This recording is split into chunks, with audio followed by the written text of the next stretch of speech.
প্রেম করে বেরিয়ে যাওয়ার ক্ষেত্রে আরেকটি কথা বলি, যেটি অত্যন্ত গুরুত্বপূর্ণ। তা হচ্ছে যে একটি মেয়ে যখন বেরিয়ে চলে গেল, কি করবে? সে বিয়ে করবে। কোথায় বিয়ে করে? কোর্টে গিয়ে, কোর্ট ম্যারেজ। আপনারা কি শুনেছেন, জানেন যে কোর্ট ম্যারেজ এইভাবে জায়েজ নয়, হারাম?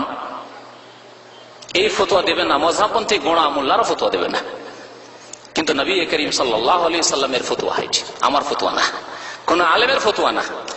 নবী সাল্লাল্লাহু আলাইহি সাল্লাম বলেছেন, লা নিকাহা ইল্লা বিওয়ালিয়িন, বিনা অভিভাবকে কোন মহিলার বিয়ে জায়েজ নয়, বিয়ে হয় না। লা নিকাহা, বিয়ে হয় না। এই যে মেয়ে যে উঠে চলে গেল একজন যুবকের সাথে, আর গিয়ে বিবাহ শাদী করলো, সেখানে গিয়ে উকিল ধরলো, আর ওকে আরো, আমি যখন এই হাদিস শুনিয়েছি এমনি বিশেষ বৈঠকে, তখন অনেকে বলে যে ওখানে গিয়ে তো করে নাই, ওলি তৈরি করে নাই, গার্জেন তৈরি করে। গার্জেন তৈরি করে গার্জেন হয় নাকি? না, আল্লাহ গার্জেন তৈরি করেছেন। শুনে রাখুন গার্জেনের ব্যাপারে, বাবা গার্জেন, আসল গার্জেন। বাবা বেঁচে আছেন, আর তিনি যদি অন্য কাউকে অনুমতি না দেন, তার দাদারও বিয়ে দেওয়া জায়েজ নাই, তার বড় ভাইয়ের বিয়ে দেওয়া জায়েজ নাই, তার চাচার বিয়ে দেওয়া জায়েজ নাই, কারো বিয়ে দেওয়া জায়েজ নাই। মায়ের তো জায়েজ না, মহিলার তো অভিভাবকত্ব বেলায়তি নেই, মহিলা কোনদিন অভিভাবক ওলি হতে পারে না। আমাদের দেশে অনেক সময় এখানে আছে স্বামী আর ওর স্ত্রী মেয়ের বিয়ে দিয়ে বসে আছে, এর সাথে পরামর্শ করেন। আমার কাছে এরকম ঘটনা এসেছে, জায়েজই নয়। লা নিকাহা ইল্লা বিওয়ালিয়িন। তাহলে আপনি থাকতে আপনার মেয়ের বিয়ে যদি আপনার ভাই দেয়, আপনার বাবা পর্যন্ত দেয়, বাবাকে কত সম্মান করি আমরা, পরিবারের দাদাকে কত সম্মান করা হয়, দাদাও যদি বিয়ে দেয়, বিয়ে হবে না। কারণ কাছের ওলি আছে, মওজুদ আছে। হ্যাঁ, বাবা নেই, তখন দাদা নাতনির বিয়ে দেবে।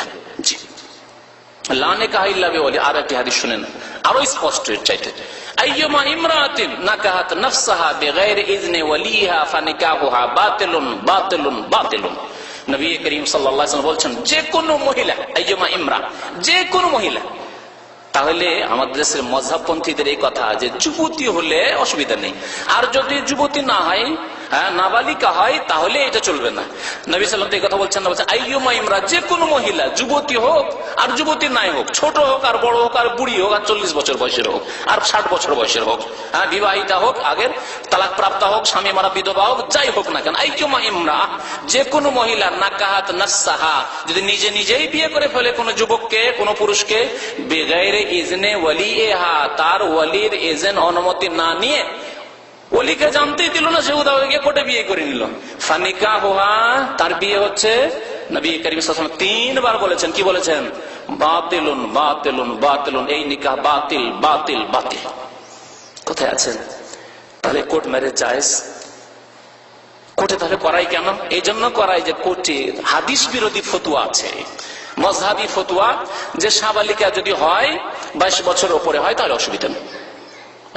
মন গড়া ফতোয়া যা আছে, সেই জন্য জায়েজ নয় এরকম। তাহলে কত আমাদেরকে সতর্ক হইতে হবে। 10 নম্বরের উপায় হচ্ছে সমাজকে অশ্লীল কাজ থেকে, অশ্লীল কথা থেকে, অশ্লীলতা থেকে বাঁচাবার।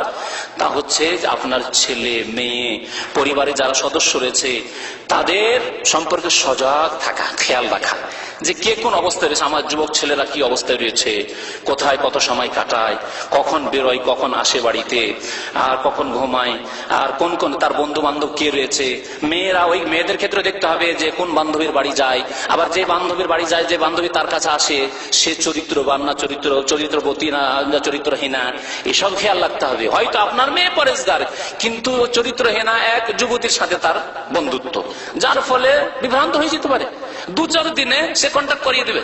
এইরকম বহু যুবতীর কন্ট্যাক্ট করিয়ে দেয় যুবতীরা, অন্য যুবতীরা যুবকদের সাথে, হয় না এসব ঘটনা?